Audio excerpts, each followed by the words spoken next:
Hello YouTubes, this is Grimweird back with more Enigmatica 2 Expert Mod Pack playthrough action for Minecraft 1.12.2. As always, we are joined by our lovely avatar, Radioactive Zombie Steve. And so last episode, I think it was, we decided to make a big old room for these huge environmental tech structures. We got our void ore miner, the personal beacon, which that's only tier 1. It's going to grow at least 2 or 3 more stories taller. And then the resource miner. And I had originally just laid down all white floors and ceilings and walls, just with the builder, just as a fast way to rough out the room with the Better Builder wand, Unbreakable wand. But now I've gone through and put in some design elements. I'm still sort of working on them. So I'm still sort of farting around up in the ceiling, getting the lighting interesting. So basically what I've got going on is I sort of decided that I like the white laboratory block tiles. I like the industrial sturdy tiles. And I like gelid cryothium. So what I've got is a block of gelid cryothium here running down into my lighting fixture. So that will be, we'll put some enlightened fused quartz, blast resistant, here as a light source, and saw a clear window for the gelid cryothium. And then, right about in the middle of this area, we'll put 1 bucket of gelid cryothium and let it run down onto the window pane. And then it ends up looking about like that. And I think that's sort of a cool look. I sort of dig it. In fact, I dug it enough that I thought I'd put some features in the wall too.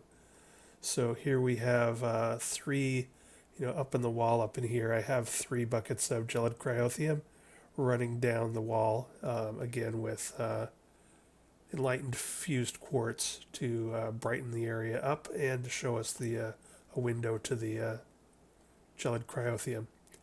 So what I think I'm going to do is put stripes like that centered on the axes of my my environmental tech things. So I'll have a 3 banger there. I'll have a 3 wide stripe here. So we'll go ahead and put something down like this. Then I'll probably put another stripe online with this. And then here and here.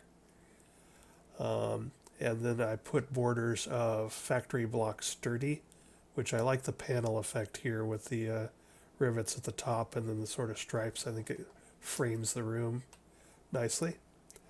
So I think that's going to be what I do with the walls and ceiling. I'll probably put a wall down, around this line to sort of just wall off this big area. And then, continue on with a 2-story base over in this area, probably with observation windows. So up in here, there'll be observation windows to look down, and probably like a grate and a walkway, just to look sort of interesting, to look down on the beacons. And I'm probably going to do a little something with the floor. I'm not exactly sure what yet, but maybe some lighting down on the floor as well.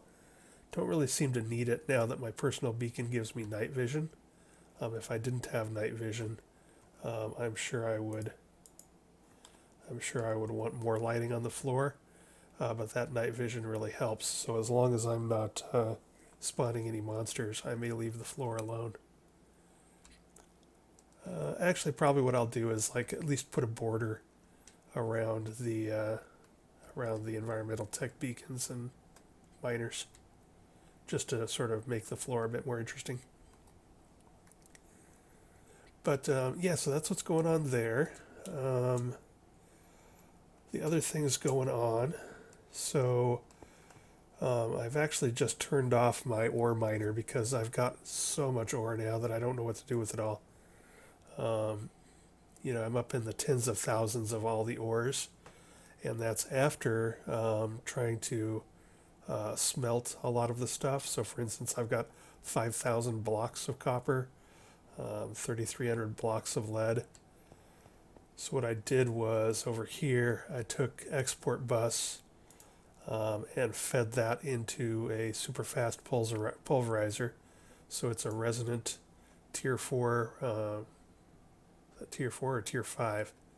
It's like nothing, and then hardened, reinforced, signal and resonant. So I guess you could call it a tier 5 pulverizer with 4 speed augments in it.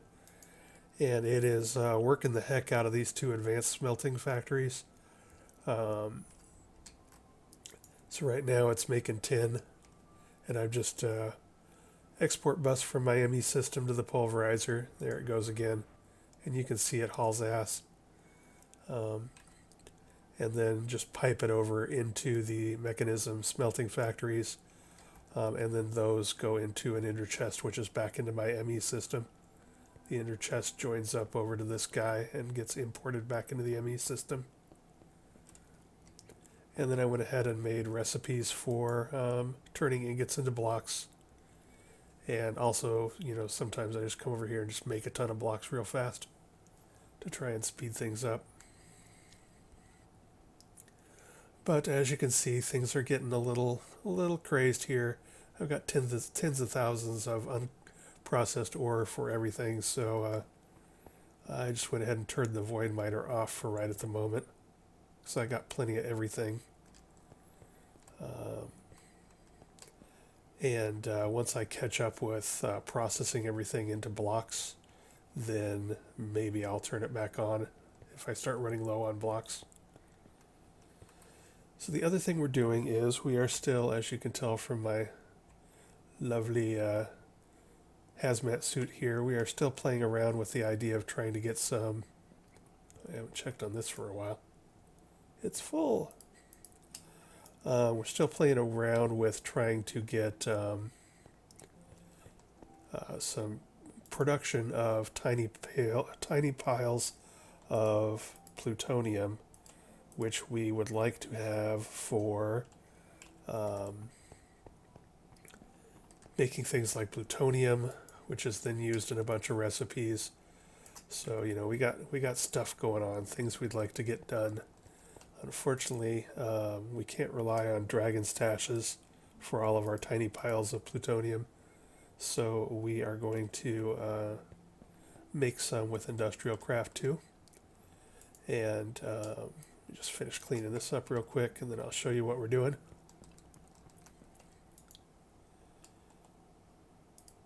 I should export that. I don't think I have that much more to make. Sorry, that's my just to tell you what I'm doing, since it's sort of rude to just do that. I've got a auto placer from Actually Additions, placing acacia wood. So that's a piece of wood right there. And then I've got tree fluid extractors, extracting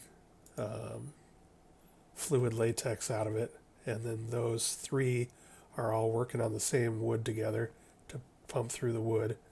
And then all 3 are feeding latex into the latex processing unit for tiny dry rubber, which can then be combined into like other rubber, which can then be baked into plastic.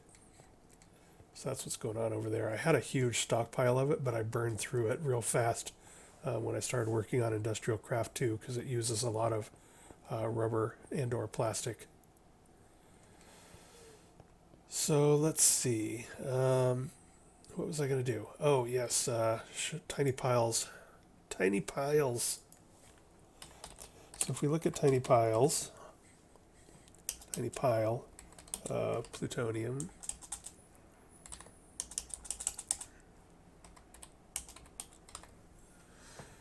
Oh my goodness, I cannot type worth beans.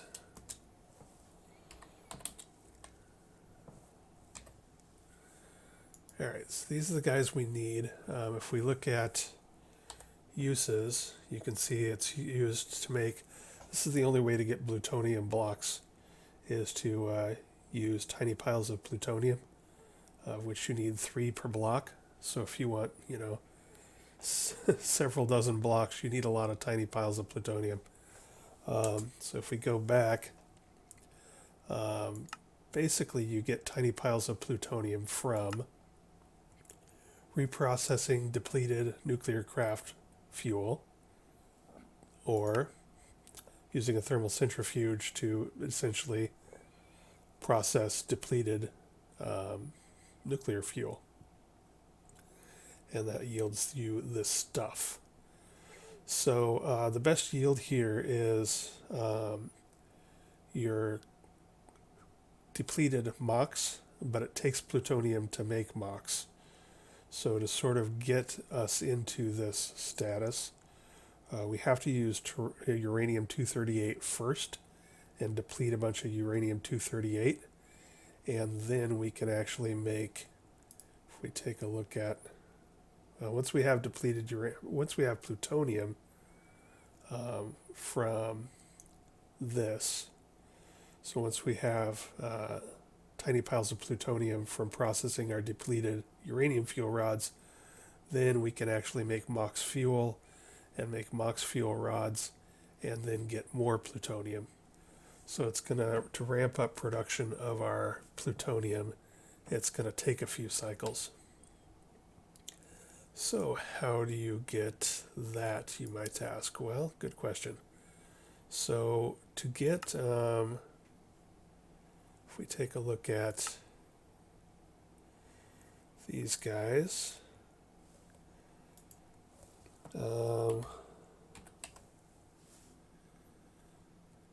so the depleted fuel rods basically just come from the fuel rods, and they don't show the recipe because you can't make them, the machine makes them. But if we look at fuel rod, first you have to make the fuel rods. To make the quad one, you just use 4 and some metal. And so if we look at the fuel rod with uranium, you can either use a solid canning machine, or you can use the fluid solid canning machine. So I've got one of those set up and have made some uranium fuel rods, and then you use those. Let's see if it shows it. No. So I will go show you what we've got set up.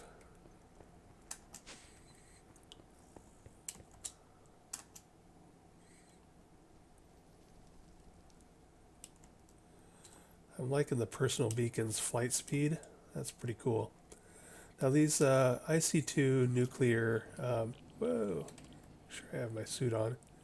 So one thing I'm noticing is that the durability on my suit is going down. So I think holding fuel rods and stuff like that does burn through your durability, I guess. I don't think I've been hit or, fallen or anything like that. So keep an eye on that. But here's what we've got. So we've got, if we look at reactor chambers. So basically, your nuclear reactor this is your core piece. You need one of these, and it has 3 reactor chambers in it. And then you can strap on more reactor chambers to make this structure. So if we take a look at what's going on here, when you start with just the nuclear reactor, it only has these 3 columns available. And then as you tack on the other pieces, you add more columns available. And then you fill those columns with a pattern of fuel and cooling to get output. And so, basically we've got 4 quad fuel rods that we are depleting. We're making 1280 EU per tick. I'm not sure if there's a conversion factor for EU. I'm not sure how much RF that is. To be honest, I don't care. It's not generating enough power compared to my big nuclear reactor that I'm even really worrying about it. I'm mostly in this just to deplete the fuel rods. And I might tinker. All of the designs I looked for were trying to optimize power.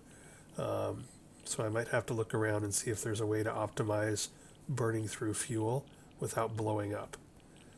But basically you have, various components in here. You have heat vents, you have heat exchangers, which spread things out to the different vents. you have more heat vents, and you set all this stuff up to take heat off of the fuel and spread it out through the spread it out and vent it through the reactor.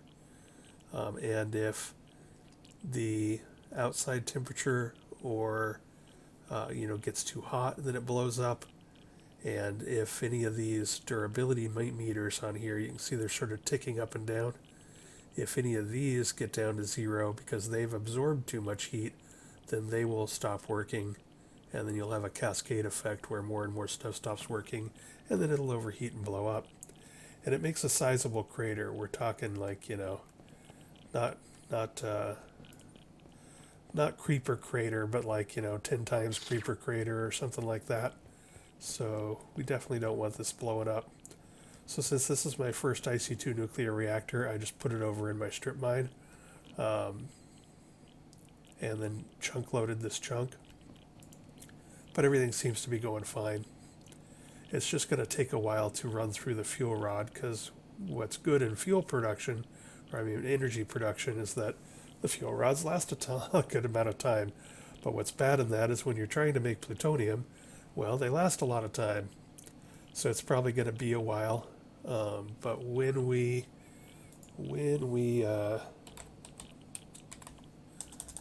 let's see if we go plutonium. When we process these, we're going to have the depleted. Oh, I got to look at tiny piles. When we process these, we will have 4 of those will go into, yes, we'll have 4 times 4, we'll have like 12 tiny piles. It's not too exciting. But once we have that, we can make MOX fuel. And then maybe we'll change this to 4 quad MOX fuels. And then once we start depleting MOX fuel, which actually has a lower, it creates more energy, but has a lower durability. So we'll burn through it a bit faster. And once we start doing that, we'll actually get real, not tiny piles, but actual plutonium out. So it's going to take us a while to ramp up this plutonium production, but we've got that started.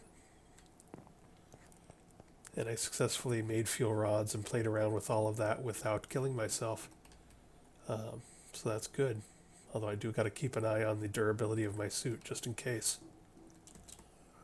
So that's what's going on. Processing ores, my bonanza of ores. This tier 5 guy just really pumps out, and the tier 5 resource just pumps the stuff out.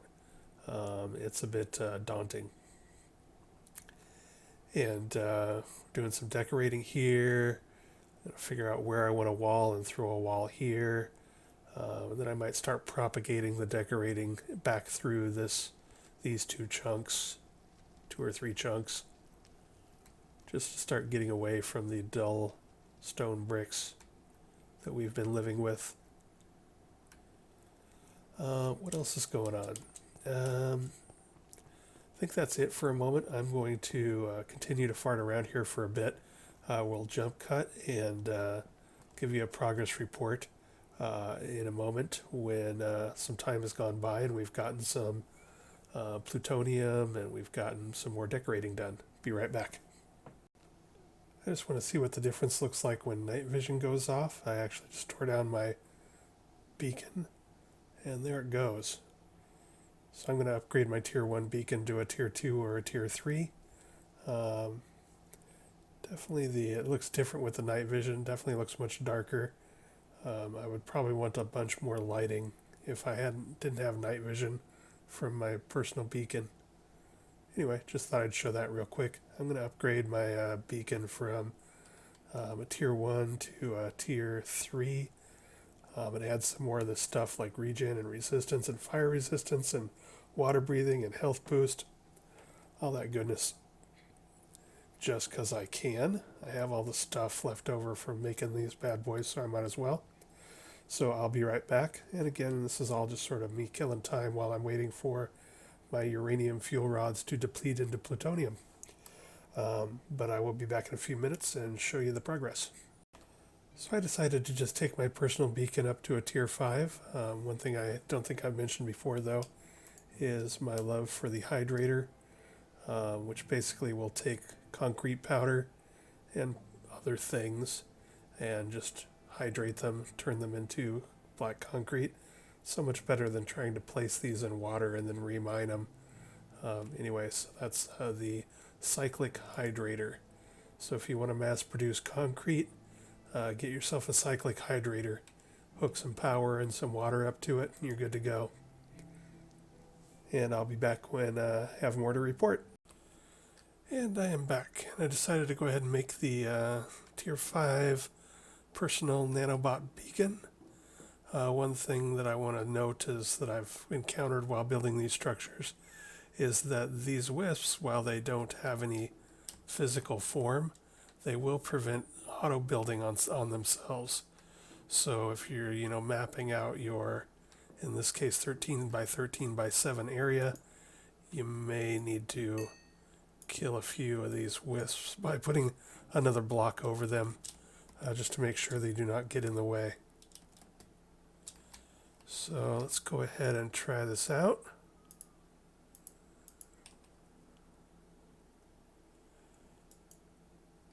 I keep forgetting I don't have block reach, so I have to get used to standing closer. Let's do this from the air. That should look cool. Zoom, zoom.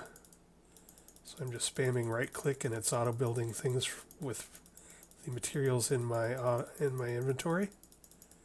And we'll just keep going until either that bottom left thing says assembled true, or until I think I've gone too long, in which case we might have a wisp or something, a torch or something. Hey, true. Yeah, you see we had a couple of wisps that were sort of close to interfering. So what I've got in there is I've got all sorts of stuff. We sort of gotta wait for the I gotta power it up, and then we gotta wait for the buffs to go in. So on the internets, it seemed a bit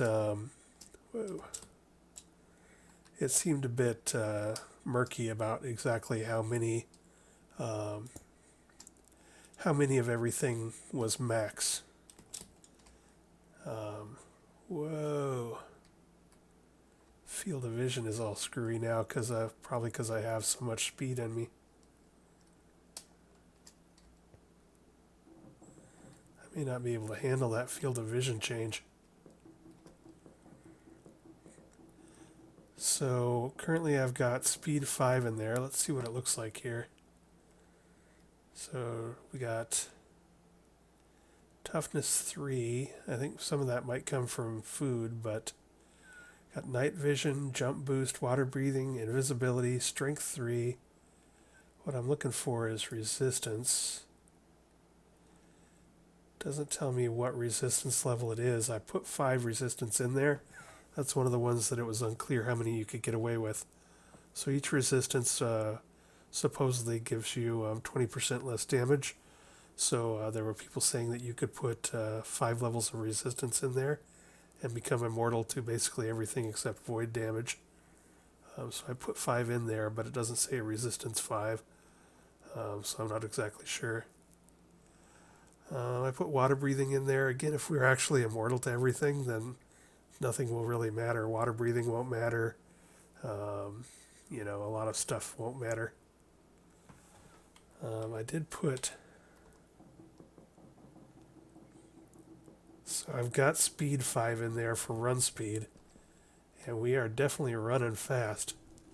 But it changes your field of vision, I guess. And that's going to take some serious getting used to. I'm not sure I can handle that. I've got 2 flight speed modifiers in there. I'm not sure how many of those you can have either. You might be able to go up to 5. One thing I might do is actually, because the field of vision is probably going to drive me batty, so I might take some of the run speed out. So take some of these speed modifiers out and then put more flight speed modifier in and see if that's a little better. I put 3 strength modifiers in there, and it is saying strength 3, so that's cool. This laser guns are treated as a melee attack, so I think that may make our laser gun even stronger, but I'm not sure. I got jump boost in there. I'm not sure if I'm going to like that or if it's going to be... Whoa, accidentally flying.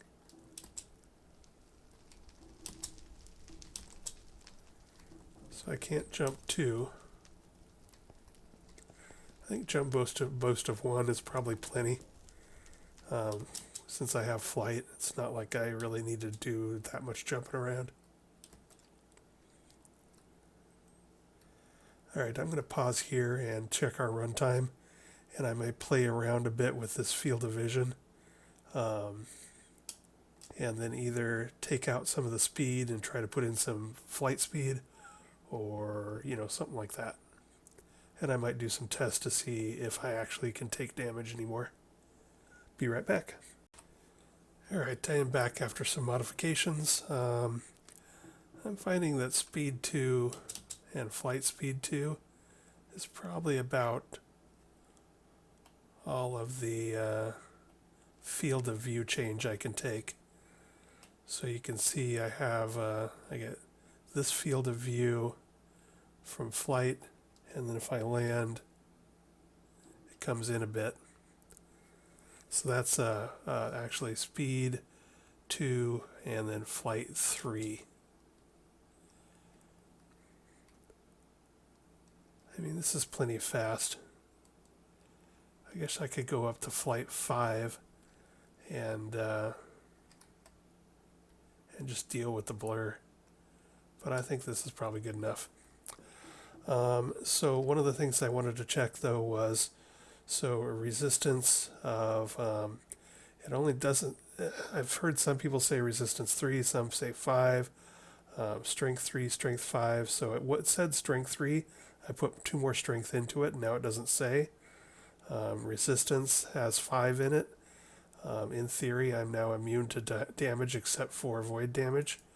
So I checked, and let me double check here. I've got nothing on me that should protect me from damage. So let's go jump in some fire.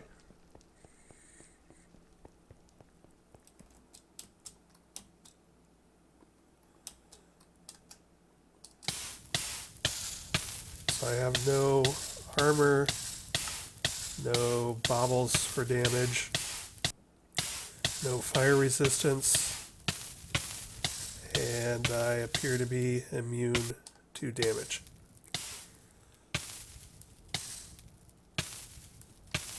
And I also checked, and if we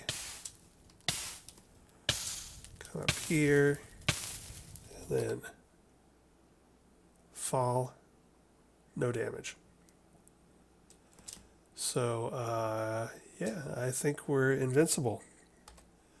I think resistance 5 has made us invincible except for void damage, and we do have a charm that should save me from falling into a void. I'm not even sure what a void is, but there you have it. So that is cool.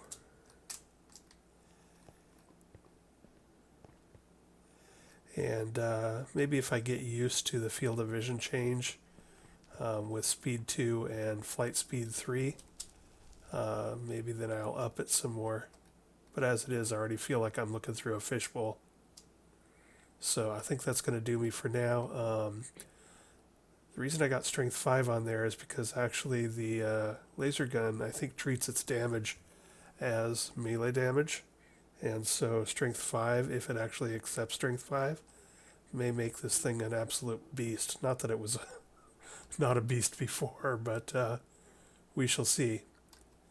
So things I got on there, I've got strength 5, speed 2, flight speed 3. I've got a couple levels, or I got 5 resistance on there. I've got water breathing, which is now moot because I don't think I can drown anymore. But still, it would be better not to. It will save me stress not seeing bubbles and just knowing that I have no problems underwater. I have 1 night vision. I like that. And I have 1 jump modifier, not that I need to jump much. I've got 1 invisibility. And I've got 1 saturation for food. And yeah, I think that's it. So I'm feeling kind of, oh, there's my food, the one with the drumsticks. I might have to take that one out just so I can keep eating. Well, actually, I don't need to eat. If I'm invincible, I don't need to earn more hearts. So we shall see. I probably should get off my ass and figure out how to go to the end. I've never been to the end, and I always thought of it as sort of a last thing that you do. But in this mod pack with so much other stuff going on and all the draconic evolution and etc., the end is probably something that if I were a real expert, I would go to ASAP, and probably would have gone to a long time ago.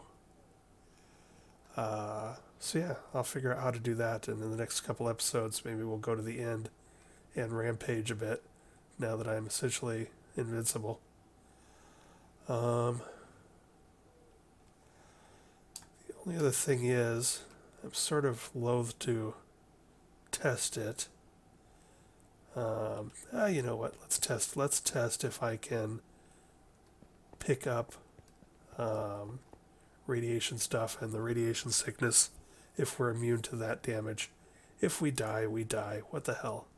It's all in the name of science, right?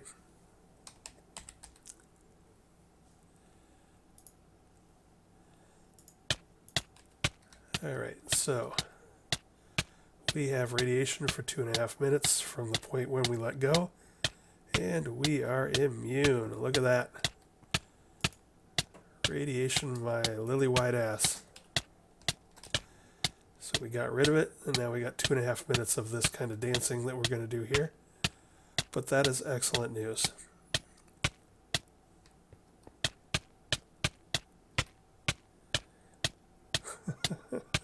So a couple of minutes of that is going to get old, but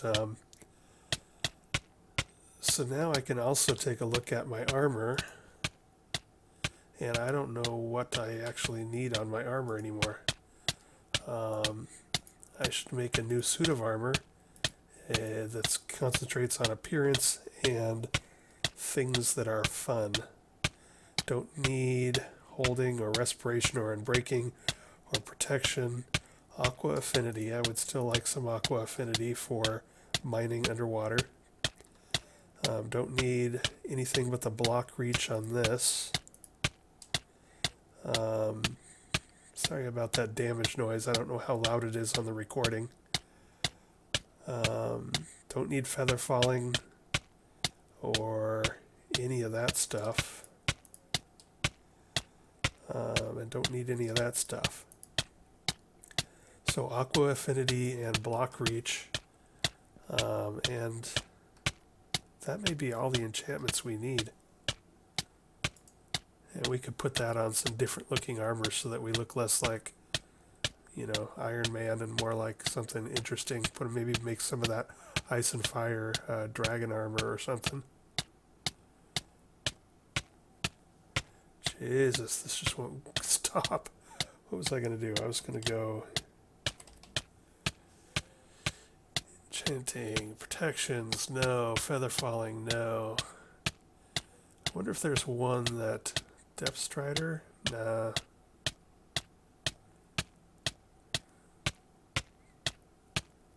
I wonder if there's one that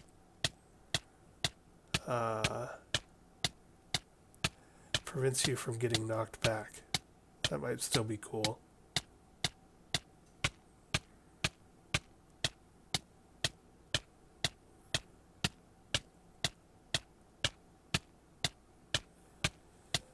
Just seeing if there's anything here.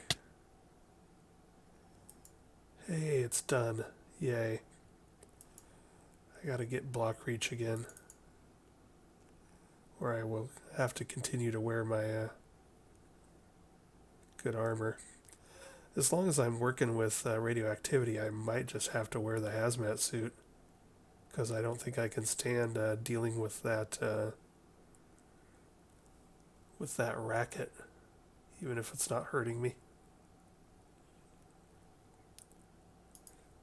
So maybe I stick with this, but I put block reach and aqua affinity on it. Anyway, I'm babbling at this point. We are good to go, and I think things are looking good. I'm going to work more on decorating this room. I'm going to work more on trying to catch up on all of my smelting and processing of ores. And then I'm going to look up to, in my spare time, I'm going to look up how to get to the end. I think I got to make some ender eyes, and they'll point me towards a stronghold. I looked at this once before and thought that it all sounded complicated and I would probably just die horribly. I don't think I'm going to die horribly then now, though. I think I'm sort of invincible. So I'll figure out how to do that, and we can go kill the Ender Dragon. That could be fun. And for now, I will sign off and contemplate what to do with my armor. I've got to have block reach back, so I might have to try it. Either make an enchanter from Ender IO and figure out if there's a recipe for Cyclic's block reach, or I can just take it off of my flux infused armor. I have the I think it's an industrial foregoing machine that can strip enchantments off without hurting things. So I can just pull aqua affinity. I don't think I have it placed anywhere though. Maybe I do. So you can just pull enchantments. There it is. The enchantment extractor. So yeah, I can pull block reach and aqua affinity. Actually, I think I have a spare book of aqua affinity. But I can pull block reach off because that's a sort of hard one to get your hands on. It took me 20-30 minutes of playing around with the enchantment table to get it to come up on the list. But yeah.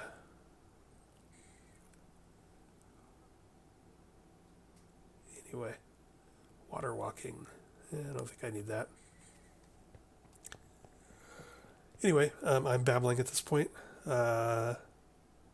Still trying to process the fact that I can't die except for void damage and possibly a chaos dragon. That's a little weird. I've never played Minecraft where I was invincible, except maybe in creative mode, and even then, I just go there and build a machine every once in a while. So that's a little weird for me, having problems processing it. One of the things that's getting harder and harder for me is that since I'm sort of an old vanilla kind of guy, I usually play this until I've got a full suit of enchanted diamond. Back several years ago, I'd play this until I had my full suit of enchanted diamond and my full diamond sword and a nice base, and then I would just start over on a new world and do it all again. So now I'm so far beyond any of that. I'm invincible with a laser gun, and I can fly, and I can create massive beacons that have massive potion effects all the time. I'm so far beyond what I'm, feel comfortable with that it's like, why the hell do I need to go to draconic evolution and any of that stuff? I'm already invincible and and kicking ass. I'm not exactly sure what I'm trying to prove. I mean, I'm trying to get bragging rights, I guess, but it's like, well, uh, I don't know how much more powerful I can get. What was I going to do here? Oh, I was going to grab some books. I have no books, but I do have 162 bookshelves. All right. Wait, can't I break those into books? Or do I have to slap them? Anyway, yeah, so I'm saying it's like it feels a bit weird for me to keep getting more powerful when I'm already so powerful. I'm just not exactly sure what to do about that, how to process that.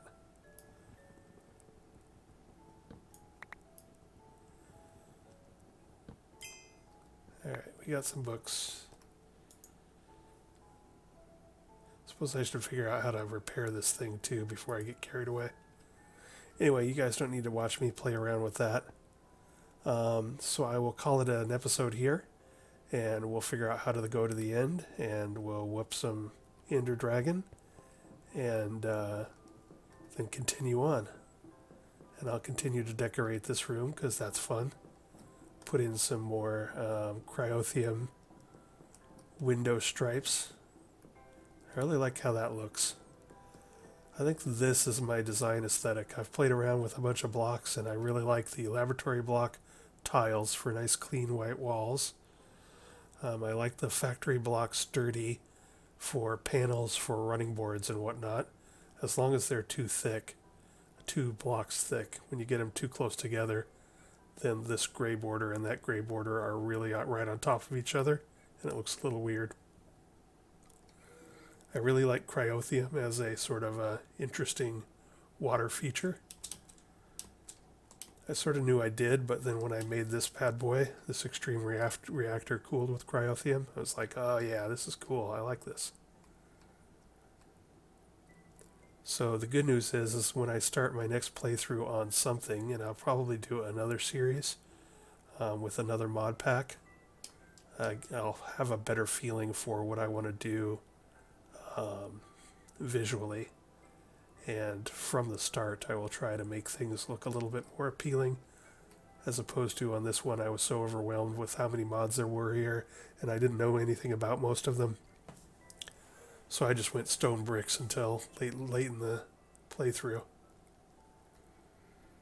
All right, again, I'm babbling.